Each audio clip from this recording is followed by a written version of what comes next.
All right, so I just got done watching this camera review by Dustin Schmidt, who's a YouTuber that I follow a lot. In fact, I'll link his video down in the description, where he was basically comparing the Canon C50 with the Alexa Mini. I like Dustin because I feel like, in a way, we're a lot alike in that I don't consider myself a YouTuber, more of a working cinematographer who, occasionally when I have time, I'll do a YouTube video here and there. But my videos are coming from being a working cinematographer. There's a lot of people that do camera gear review, stuff like that, and they are YouTubers. They're not exactly, they're not like out working on the field as a cinematographer doing corporate work, broadcasts, things like that, which, it's fine. Everybody does, their own thing. But, again, that's why I like Dustin, because I feel like he's like me. Anyway, he's, the way he was talking about the C50, which, by the way, I'm using right now, that's what I'm shooting this on. It kind of got me thinking about what would be the ideal camera. If I was to build like the perfect camera, like what would it look like? And here I have the C80, which I feel is, the closest thing to a perfect camera.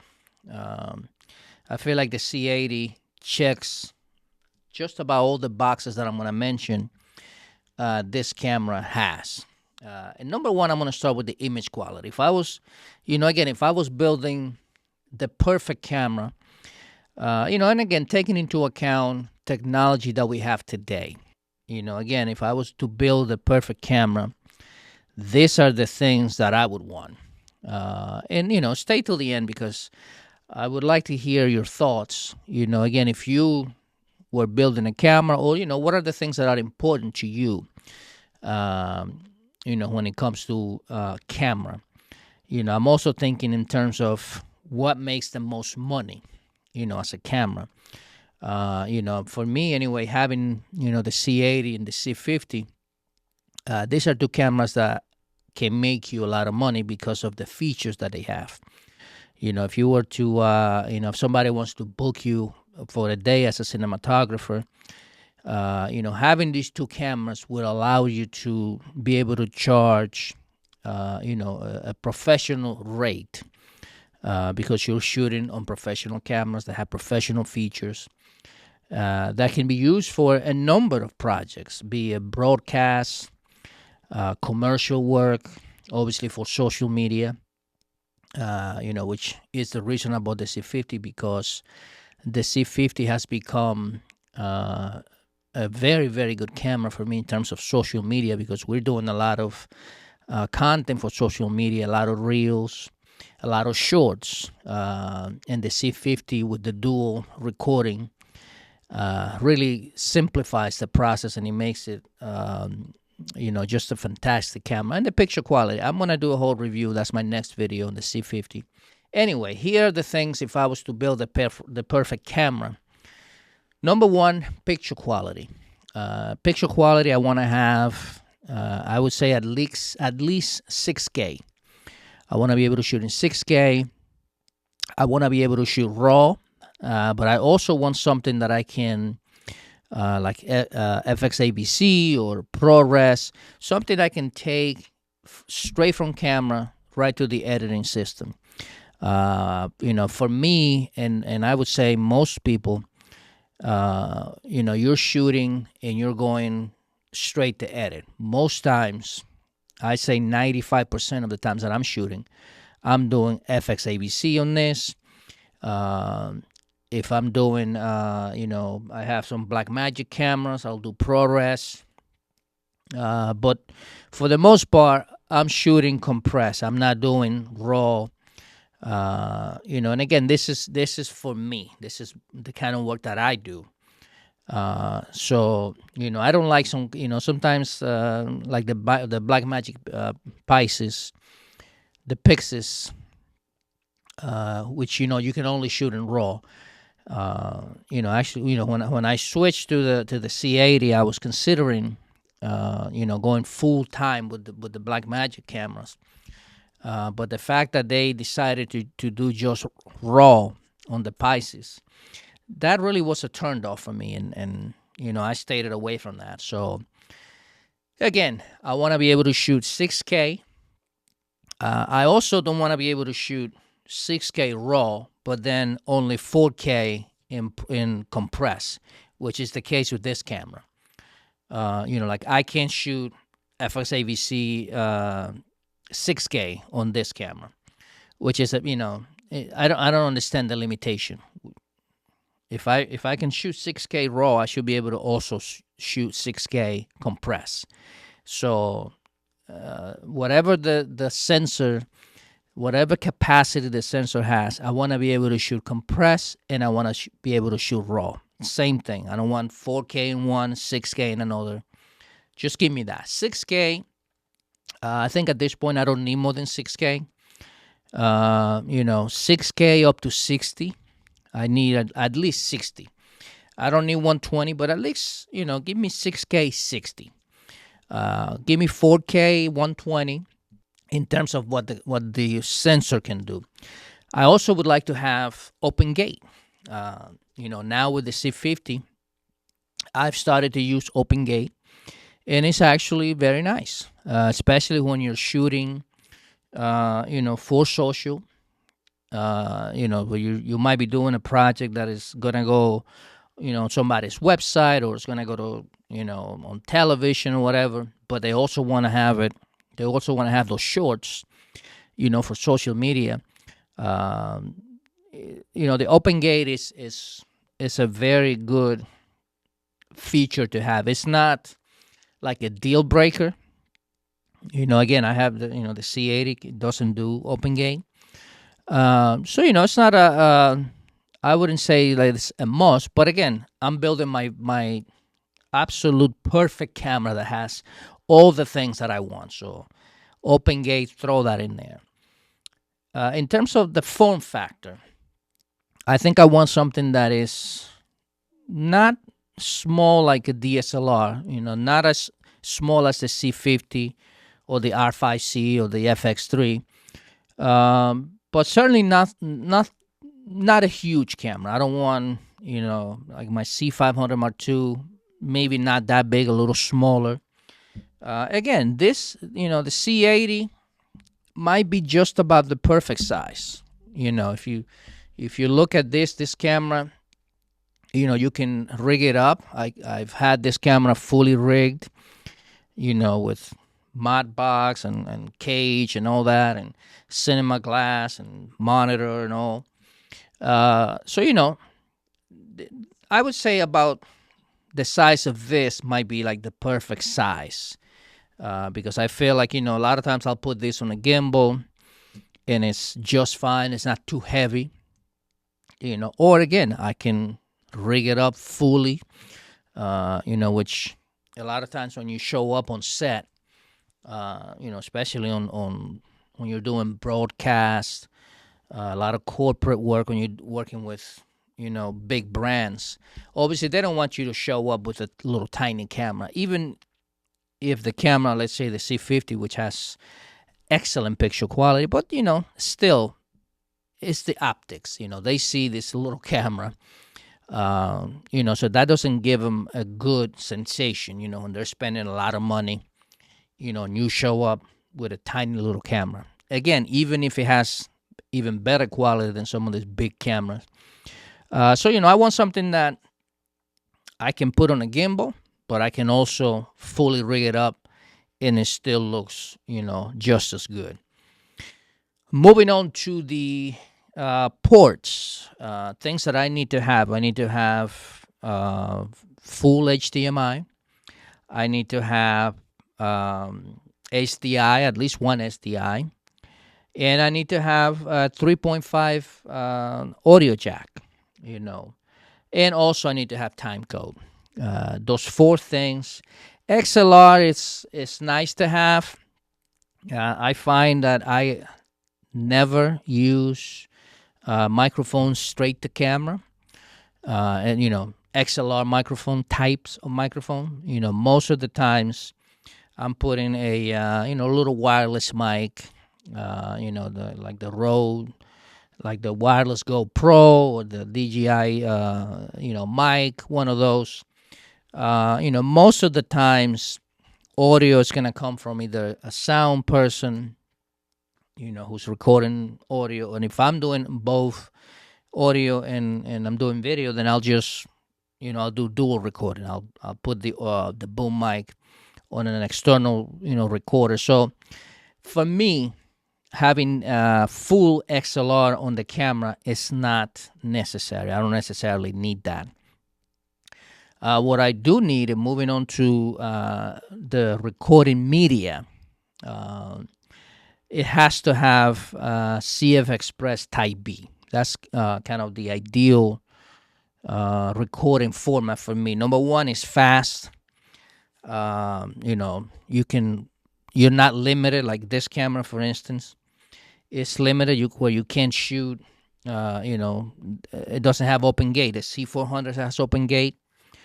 The C50 has open gate, but this camera, because of the limitations that the SD card, because it can only record the SD card. So, and also the SD card, it takes a little longer to transfer. Earlier today I was transferring a podcast that we shot recently, where I had the C80 on the guest and the C50 on the host, so essentially the same file, the same length, recorded at the same aspect ratio, same frame rate, everything same. And the file from the C50 copied in a matter of 2 minutes. I don't even think it took 2 minutes, whereas this one took about 10 minutes. So it's you can save a lot of time. So CF Express Type B, no SD card. Don't even get me started on that. Next thing I want autofocus. Again, autofocus is, honestly, up to when I bought the C80, I never actually used autofocus. I was shooting mostly on Blackmagic cameras. And even on my C500 Mark II, I was, which I had at the time also, I never would shoot in autofocus. But this camera, the C80 and the C50, the autofocus is legit to where, like, I can trust it. You know what I mean? Like, I literally feel comfortable enough, which I did never, used to do that, especially on a professional setting. But now, again, I can trust, every now and then, especially when I put it on a gimbal, or if I'm doing long form. A lot of times I'll just let it go with the autofocus. So autofocus, that's a must. The next thing that I need to have is I need to have ND filters. The C50, great camera. Just like my R5C, which I recently sold when I got the C50. They don't have ND filters, and that's one of the things that I love about this camera. The fact that you don't have to, stop and put an ND filter in front of the camera. If I'm doing an interview and I want to stop down, so I can get a nice, depth of field, I can just throw in an ND. I feel like an ND, it's like really, on the at the top. It's like one of the top 3 to 5 features, that I need on a camera. I also want a big LCD screen. So I feel like some of these cameras, the C80 is one of them where the LCD screen is too small. You're squinting, especially when you're trying to read, the screen, when you're changing settings. That's one of the things I like about Blackmagic is they put big monitors on their cameras. That's one thing with Blackmagic that I always love is, I want a big monitor, something I can see outside. Again, when I'm outside, I'm outdoors, I don't want to have to always have to rely on a monitor if I don't have to. Especially when I'm doing gimbal work. If I'm doing an interview, obviously on my main camera, my A cam, I'm gonna have a monitor. Most likely I'm also gonna have I'm also gonna have a director's monitor. But if I'm doing gimbal work, shooting B-roll stuff like that on my B cam, if I have it on a slider or something, which I do a lot, I'll put my B cam on a motorized slider. Again, it would be nice to have a monitor that's big enough to where I don't have to, be squinting and stressing my eyes. Also, I would like something that can take pictures. It doesn't have to be, you know, gray, but not like this camera. This camera's photo capabilities are, I say, none. I mean, you can take pictures, but they're pretty much useless. I mean, you're better off using your phone. The C50 can take pictures, can take good pictures, but it's not like a photo camera. It's not like the R5C that you can actually use it in the studio. The fact that the C50 you can connect flashes to it, you can control a flash. Which I'm still baffled by that. I don't know why that's the case, but I still would like to be able to take photos if I need to take a quick photo here and there. It doesn't have to be again. I keep going back to the R5C because I feel like the R5C is like the most complete hybrid camera of all time. You can debate me if you want, but in my experience, the R5C is, or it still right now, is the best of both worlds. As far as if you're taking photos or you're taking video, with the R5C you can do a full photo shoot. I mean, legit photo shoot in the studio with flashes and everything. The quality of the photo, the megapixels. Same thing. You can shoot you can shoot an entire movie on it. Like literally, you can go full 8K raw. Like it's a legit camera for video or photo.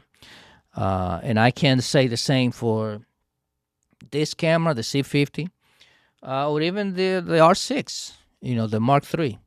It has some limitations also. Okay, and the last thing on my ideal camera is the price. I would like a camera that has the features that I just mentioned, that it is below $5,000, which again seems like not a big ask. I mean, the C50 pretty much has just about all the features that I talked about. And it's a little bit under 4,000. This camera here, the C80, pretty much has all those features, except for the CF Express. Aside from the CF, again, this is why I say that the C80, in my opinion, is as close to a perfect camera as it gets. The FX3 is one of those cameras that is also, very close to being perfect. But of course, you can do 6K. You're also limited. No ND filters. And it's very small. The form factor. Photo capabilities are there, but they're not. Whereas this camera, I feel like if they have given this camera the CF Express, but that would not have been a good idea, because obviously you got the C400, and if you put CF Express on this camera, then this is pretty much the same camera as the C400. So why would anybody even consider the C400? That is kind of my ideal camera. Love to hear, what do you think would be your perfect camera? What are some of the things that you must have on a camera? And, what are things that you don't necessarily care for. There are some things I left out. IBIS. I hear a lot of people always talking about IBIS. It's not a thing for me. It's never been. I don't really care for it. If the camera happens to have it for me, great. But it's not one of those features that like I have to have. You know what I mean? I think. So yeah, I'd love to hear what are those things, what are those features that you most have in your camera. Drop it in the comment, and I'll see you on the next one.